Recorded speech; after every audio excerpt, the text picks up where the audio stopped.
اعوذ باللہ من الشیطان الرجیم، بسم اللہ الرحمن الرحیم۔ ناظرین کرام، ہدایت ٹی وی کے پروگرام احکام اسلامیہ میں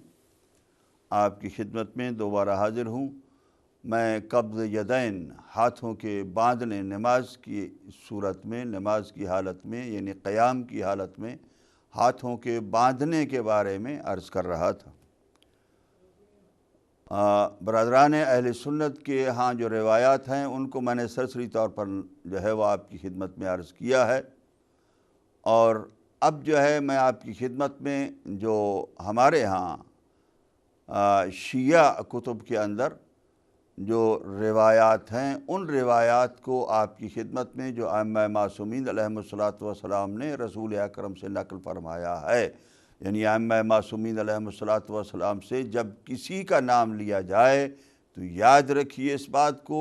کہ وہ روایت جو ہے وہ سرور کائنات حضرت محمد مصطفیٰ صلی اللہ علیہ وآلہ وسلم سے ہی نقل ہوتی ہے، اور ان روایات کو ان کو جو ہے وہ جب معصوم تک ایک سلسلہ پہنچ جاتا ہے تو معصوم کے بعد کے سلسلے کو بیان کرنے کی ضرورت نہیں ہوتی ہے سرور کائنات تک۔ معصوم تک جب روایت کا ایک سلسلہ، ہمارے ہاں یہی ہے، روایت کا سلسلہ پہنچ جائے تو اب اس معصوم کے بعد آگے نبی اکرم کی طرف جو ہے وہ پہنچانے کی جو ہے وہ ضرورت محسوس نہیں کی جاتی۔ اس لیے ہمیشہ ہمارے ہاں یہ ہوتا ہے کہ عن الباقر علیہ السلام، عن الصادق علیہ السلام، یا اسی طریقے سے جو ہے معصومین کا نام لیے جاتے، ان سے روایت ہے۔ تو ائمہ علیہم السلام نے جو اپنے جد اعلیٰ حضرت محمد مصطفیٰ صلی اللہ علیہ وآلہ وسلم سے لے کر ہم تک پہنچایا ہے، اور صحیح معنوں میں وارث بھی وہی تھے، ان کو جو نقل کیا گیا ہے روایات کے اندر، تو وسائل الشیعہ کتاب کی جس نے تمام سابقہ کتب حدیث کے اندر سے احادیث کو جمع کر کے ایک کتاب فقہ کے احادیث کو جمع کر کے پیش کر دی ہیں، ان روایات کو میں آپ کی خدمت میں وسائل الشیعہ کے ہاں سے لے کر عرض کر رہا ہوں۔ نمبر 1، روا محمد ابن مسلم نے روایت کی ہے عن الصادق او الباقر علیہ السلام، امام جعفر صادق سے یا امام باقر علیہ السلام سے یا دونوں سے۔ قال قلت لہو، وہ کہتے ہیں کہ میں نے امام علیہ السلام کی خدمت میں عرض کی، الرجل یضع یدہ فی الصلاۃ، کہ ایک آدمی نماز کی حالت میں اپنے ہاتھ کو اپنے ہاتھ کو رکھتا ہے، یعنی دوسرے ہاتھ کے اوپر، وحکا الیمنی علی الیسری، اور اس نے وہ امام علیہ السلام کے سامنے کھڑے ہو کر اپنا ہاتھ، دائنا ہاتھ بائیں ہاتھ کے اوپر رکھا، اور بتایا کہ اس طریقے سے ہاتھ رکھتا ہے ایک آدمی نماز کے صورت میں، نماز کی حالت میں۔ فقالت، امام علیہ السلام نے ارشاد فرمایا، ذالک تکفیر، یہ تکفیر ہے۔ ہمارے ہاں اس ہاتھ باندھنے کو یعنی قبض یدین کو تکفیر کی اصطلاح میں استعمال کیا جاتا ہے فقہی لغت کے اندر، کہ یہ تکفیر ہے، لا یفعل، یہ نہیں کیا جائے۔ دوسری روایت، روا زرارہ جو امام جعفر صادق علیہ السلام کے اور امام محمد باقر علیہ السلام کے صحابیوں میں سے تھے، انہوں نے عن ابی جعفر علیہ السلام، انہوں نے امام محمد باقر علیہ السلام سے روایت کیا ہے کہ انہو قال، کہ آپ نے ارشاد فرمایا، وَعَلَيْكَ بِالْإِقْبَالِ عَلَى صَلَاتِكَ، تمہارے اوپر ضروری ہے کہ نماز کی طرف پورے دل کے ساتھ متوجہ ہو جاؤ، وَلَا تُكَفِّرْ، اور اپنے ہاتھوں کو ایک دوسرے کے اوپر مت رکھو، قبض یدین نہ کرو۔ یعنی یہ ایک طریقہ جو ہاتھ باندھنے کا تھا، اور جس کی جو روایات تاریخ کے کتب کے اندر ہیں کہ کسی موقع پر مسلمانوں نے کچھ لوگوں کو جو ہے وہ دیکھا کہ وہ اس طریقے سے جو ہے وہ ہاتھ باندھ کر کھڑے ہیں ادب اور احترام کے ساتھ، تو ان کو یہ پسند آ گیا اور انہوں نے ارشاد فرمایا کہ اللہ کے سامنے بھی جو ہے وہ اس طریقے سے کھڑا ہویا جائے۔ اب امام علیہ الصلوۃ والسلام یہ ارشاد فرماتے ہیں کہ یہ تکفیر مت کرو، ہاتھ پر ہاتھ مت رکھو۔ اسی طریقے سے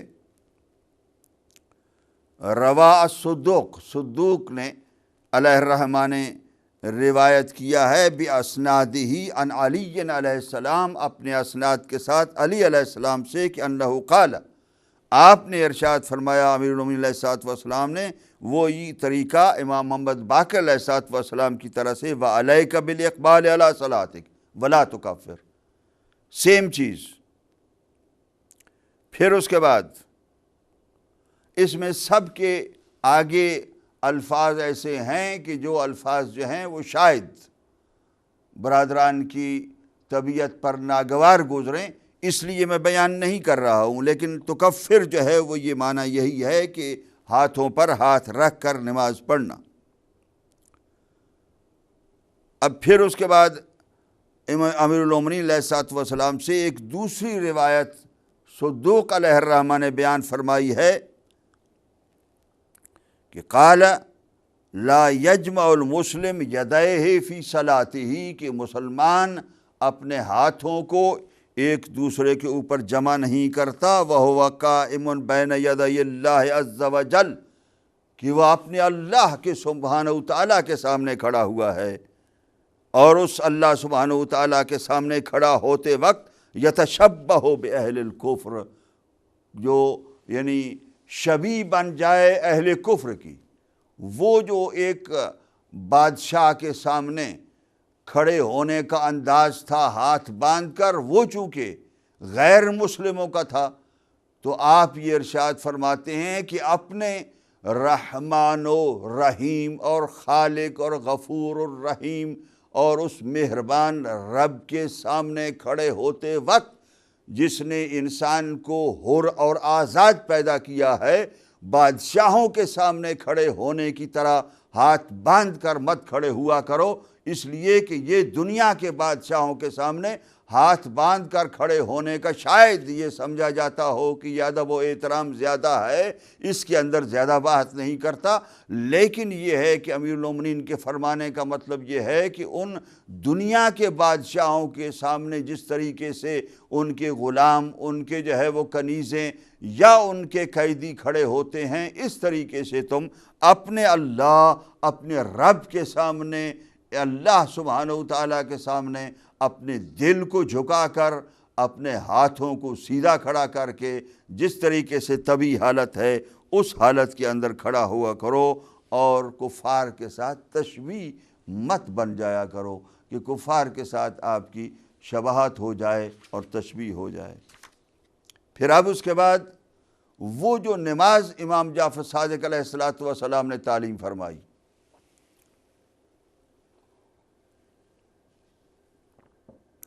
وہ روایت بھی وسائل شیعہ اور فروع کافی کے اندر سے اور دوسری کتابوں میں بھی مختلف انداز سے مختلف طریقے سے موجود ہے۔ آپ کی خدمت میں عرض کرتا ہوں، اور ناظرین اور سامعین کرام ذرا دیکھیے گا کہ امام علیہ الصلوۃ والسلام کس طریقے سے نماز پڑھ کر تعلیم دے رہے ہیں۔ حماد ابن عیسیٰ آپ کے پاس آئے اور آپ نے کہا کہ نماز اچھی طریقے سے پڑھ لیتے ہو؟ تو اس نے کہا کہ بالکل، مجھے یاد ہے نماز اور اچھے طریقے سے پڑھتا ہوں۔ تو آپ نے فرمایا نہیں، میں پوچھ اس لیے نہیں رہا ہوں کہ تم مجھے بتاؤ کہ تم اچھے طریقے سے پڑھ رہے ہو، بلکہ یہاں پڑھ کر دکھاؤ۔ یہ امام علیہ الصلوۃ والسلام کا اپنے ایک ماننے والے کو جو ہے وہ تنبیہ کرنے اور ہدایت کرنے کا طریقہ کار ہے کہ اپنے ایک ماننے والا اگر نماز درست نہیں پڑھے گا تو ظاہر ہے کہ اس کو اس کی سزا ملے گی۔ اس سزا سے بچانے کے لیے امام علیہ الصلوۃ والسلام ارشاد فرماتے ہیں قم صلی، کھڑے ہو جاؤ اور نماز پڑھ کے دکھاؤ مجھے۔ قال فقمت، تو حماد نے یہ کہا کہ میں کھڑا ہو گیا بین یدیہ، امام کے سامنے متوجہن الی القبلۃ، قبلہ کی طرف منہ کر کے، فاستفتحت الصلاۃ والرکعۃ وسجدت، میں نے نماز کو شروع کیا، میں نے رکوع کیا، سجدہ کیا۔ تو فقال علیہ السلام، امام علیہ السلام نے ارشاد فرمایا یا حماد لا تحسن ان تصلی، تم نے اچھی نماز نہیں پڑھی ہے، صحیح نہیں کیا ہے۔ ما اقبح بالرجل ان یاتی علیہ 60 سنۃ او 70 سنہ، اس کا مطلب یہ ہے کہ حماد 60 اور 65 یا 60 اور 70 کے بیچ تھے۔ آپ فرماتے ہیں کہ کتنی بری بات ہے کہ ایک آدمی 60-70 سالوں تک فما یقیم صلاۃ واحدۃ بحدودہا تامۃ، کہ وہ ایک نماز بھی تمام حدود کے ساتھ، تمام قیود کے ساتھ، تمام ان چیزوں کے ساتھ کہ جو چیزیں اس کے لیے واجب اور مستحب اور سنت قرار دی گئی ہیں، ان کے ساتھ صحیح طریقے سے پڑھ سکے، یہ کتنے افسوس کی بات ہے۔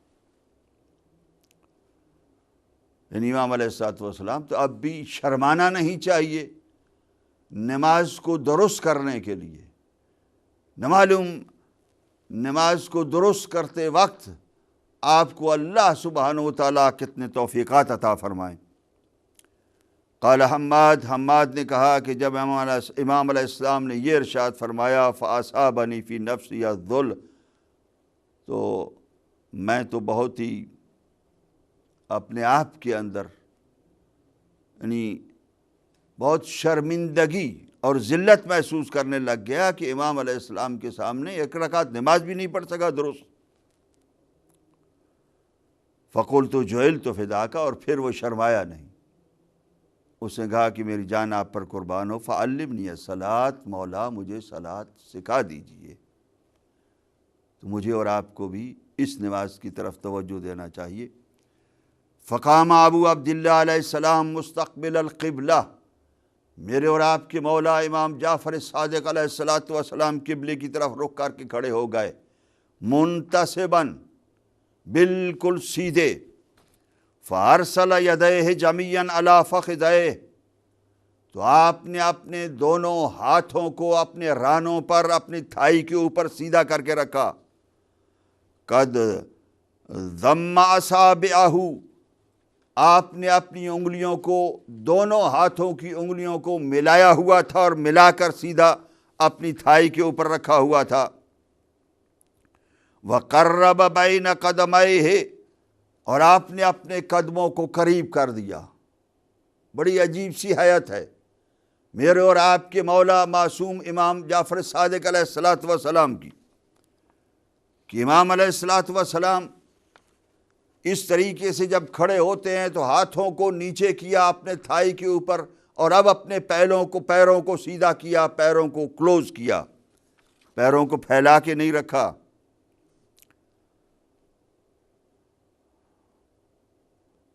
وقرب بین قدمیہ حتی کان بینہما 3 اصابع مفرجات، یہاں تک کہ ان دونوں قدموں کے بیچ میں 3 انگلیوں جتنا کھلی انگلیاں ہوں تو ان جتنا فاصلہ جو ہے ان دونوں پیروں کے بیچ میں رہ گیا۔ یعنی اس طریقے سے کھڑے ہوئے کہ پیر جو ہے وہ کھلے نہیں تھے۔ بعض اوقات ہوتا ہے کہ 1 میٹر بیچ میں فاصلہ ہوتا ہے۔ وَاسْتَقْبَلَ بِأَصَابِعِ رِجْلَيْهِ جَمِيعًا لم يحرفهما عن القبلۃ، اور اپنے پیروں کی انگلیوں کو بھی قبلے کی طرف سیدھا کر دیا۔ وہ جو پیر کبھی دائیں اور کوئی ایک دائیں اور ایک بائیں طرف جا رہا ہوتا ہے، اس طریقے سے نہیں، بلکہ معصوم علیہ الصلوۃ والسلام مجھے اور آپ کو وہ حیت اور وہ شکل بتا رہے ہیں کہ جس طریقے سے رسول اکرم صلی اللہ علیہ وآلہ وسلم کھڑا ہوتے تھے نماز کی حالت میں، اور یہ پیروں کے بیچ میں جو فاصلہ ہے ظاہر ہے ذرا مشکل ہو جاتا ہے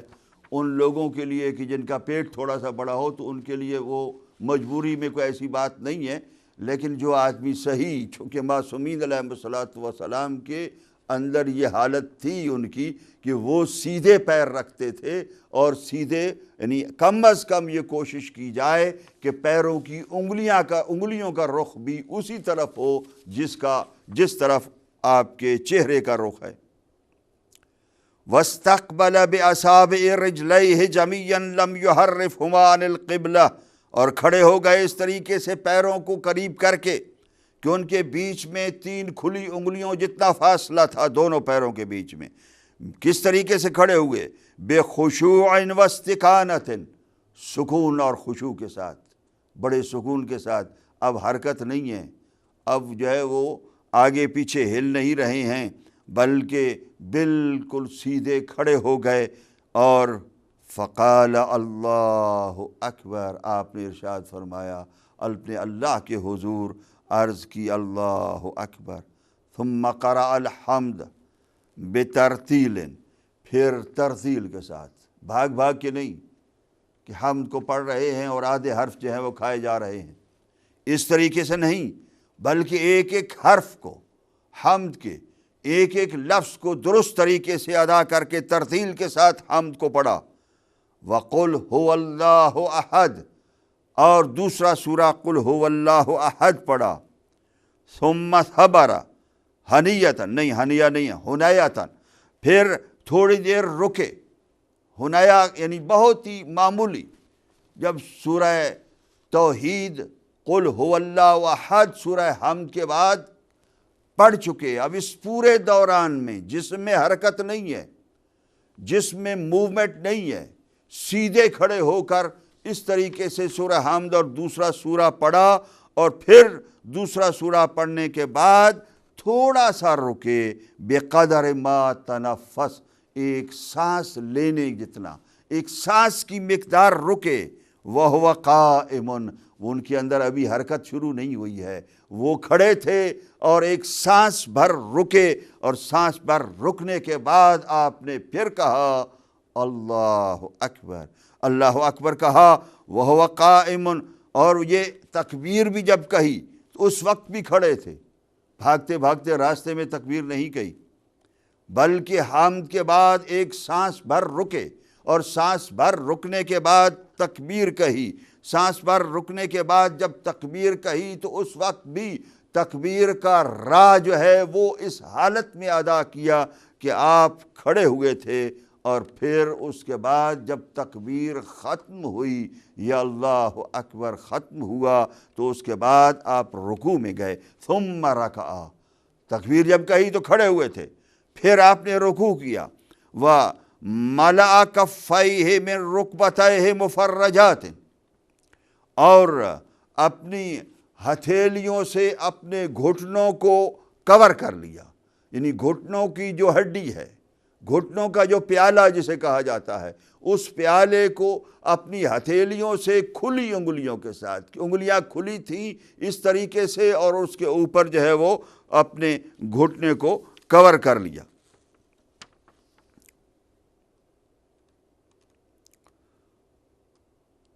وَرَدَّ رُكْبَتَيْهِ إِلَى خَلْفِهِ، اور اپنے گھٹنوں کو پیچھے کی طرف دھکیلا، پیچھے کی طرف دھکیل کر آپ اب رکوع کی حالت میں جا رہے ہیں، گھٹنوں کو پیچھے کی طرف دھکیلا۔ حَتَّى اسْتَوَى ظَهْرُهُ، یہاں تک کہ آپ کی پشت مبارک جو ہے بالکل برابر مسطح ہو گئی، ایک مستوی ہو گئی، برابر ہو گئی ساری کی ساری پشت۔ حَتَّى لَوْ صُبَّ عَلَيْهِ قَطْرَةُ مَاءٍ أَوْ دُهْنٍ لَمْ تَزُلْ لِاسْتِوَاءِ ظَهْرِهِ، کہ اگر آپ کی پشت پر ایک قطرہ پانی کا ڈالا جاتا یا ایک قطرہ تیل کا یعنی کسی لیکوڈ کا ڈالا جاتا تو اپنی جگہ سے نہ ہلتا۔ اس طریقے سے سیدھی جو ہے وہ پشت جو ہے وہ امام علیہ الصلوۃ والسلام نے کی، وتردد رکبتیہ الی خلفہ، اور اپنے گھٹنوں کو پیچھے کی طرف دھکیلے رکھا، ونصب عنقہ،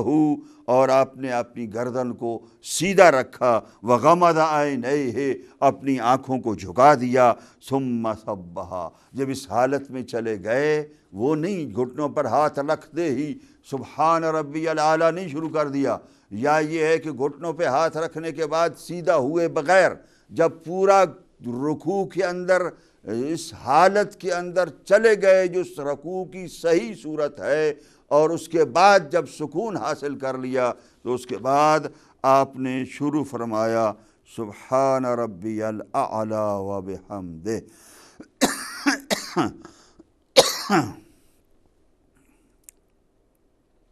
اور 3 مرتبہ آپ نے تلاوت کی،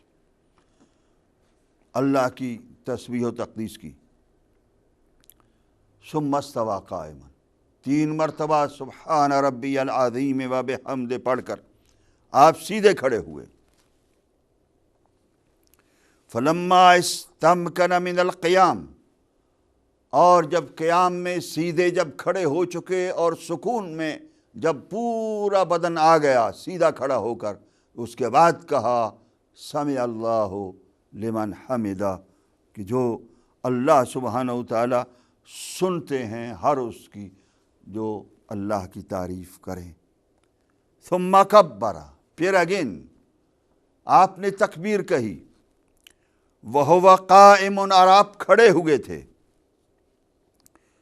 اور آپ نے اپنے ہاتھوں کو اٹھایا حیال وجہہ، اپنے چہرے کے سامنے،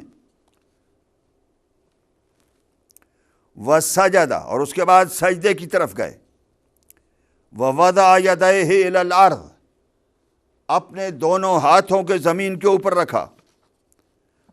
قبل رکبتیہ، یاد رکھیے گھٹنوں سے پہلے اپنے ہاتھوں کو رکھا، یہ امام علیہ السلام کی نماز کی حالت ہے، جو رسول اکرم کی بعین ہی رسول اکرم صلی اللہ علیہ وآلہ وسلم کی نماز ہے، کہ جو ہم یقین رکھتے ہیں، ہمارا اعتقاد ہے کہ جو معصومین علیہ السلام نماز پڑھ رہے تھے بعین ہی وہی نماز تھی جو سرور کائنات حضرت محمد مصطفیٰ صلی اللہ علیہ وآلہ وسلم پڑھ رہے تھے۔ آپ نے دونوں ہاتھوں کو زمین پر رکھا گھٹنوں سے پہلے، اور رکھ کر سر اپنا پیشانی زمین پر رکھنے کے بعد فقال سبحان ربی الاعلیٰ وبحمدہ، جو ذکر ہے سجدے کا وہ 3 مرتبہ، 3 مرات 3 مرتبہ کہا، وَلَمْ يَدَعْ شَيْئًا مِّن بَدَنِهِ عَلَى شَيْءٍ مِّنْهُ، اور آپ نے بدن کے کسی حصے کو کسی دوسرے حصے کے اوپر نہیں ڈالا، کہ ایک ہاتھ کے اوپر زیادہ زور دیا ہوا ہو یا پیشانی پر زیادہ زور دیے ہوئے ہو، بعض اوقات یہ سجدے کا برابر، جب سجدے کی حالت میں ہوں جتنا گھٹنوں پر زور ہو اتنا ہی ہاتھوں پر زور ہو، جتنا ہاتھوں پر زور ہو اتنا ہی پیشانی پر زور ہو، جتنا پیشانی پر زور ہو اتنا ہی دونوں پیروں پر زور ہو، اس طریقے سے برابر کہ کسی عضو کا کسی دوسرے کے اوپر زیادہ زور جو ہے وہ نہ دیا گیا ہو۔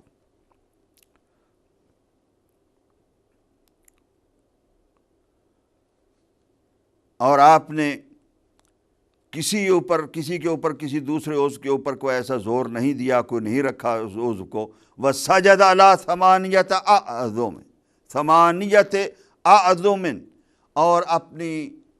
8 ہڈیوں کے اوپر سجدہ کیا۔ یہاں پر عظام یا اعظم جو ہے وہ کہا گیا ہے کہ وہ بونی ہیں، ہاتھ ہیں، اور وہ بیان جو ہے وہ حدیث کے اندر روایت کے اندر ہے، الجبہۃ، پیشانی کی ہڈی کے اوپر، پیشانی کو زمین پر رکھا، والکفین، دونوں ہتھیلیوں کو، وعینی الرکبتین، اور گھٹنوں کی ان آنکھوں کو، یعنی گھٹنوں کی اس ہڈی کو کہ جو اٹھی ہوئی ہے، وانامل ابہام الرجلین، اور دونوں پیروں کی ساری انگلیوں کو زمین پر رکھا، ابہام، انامل ابہامی الرجلین، یعنی دونوں پاؤں کے جو انگوٹھے ہیں ان کے سروں کو زمین کے اوپر رکھا، والعنف، اور ناک کو بھی زمین کے اوپر رکھا۔ فہذہ السبعۃ فرض، یہ 7 جو ہیں یہ پہلے وہ فرض ہیں۔ ووضع الانف علی الارض سنت، اور ناک کا جو ہے وہ زمین پر رکھنا یہ سنت ہے۔ وہو الارغام، اس کو ارغام کہا جاتا ہے۔ ثم رفع رأسہ من السجود، اور پھر امام علیہ الصلوۃ والسلام نے اپنے سر کو سجدے سے اٹھایا۔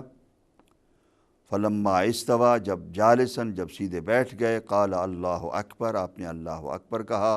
ثم قعد، یعنی کسی وقت بھی حرکت کے اندر جب موومنٹ ہوتی تھی تو آپ نے اللہ اکبر نہیں کہا۔ بیٹھ کر، پھر اس کے بعد بیٹھ کر ہی آپ نے استغفر اللہ ربی و اتوب الیہ کہا، پھر تکبیر کہی اور آپ بیٹھے ہوئے تھے۔ وسجد الثانیہ، اور پھر دوسرا سجدہ کیا۔ وقال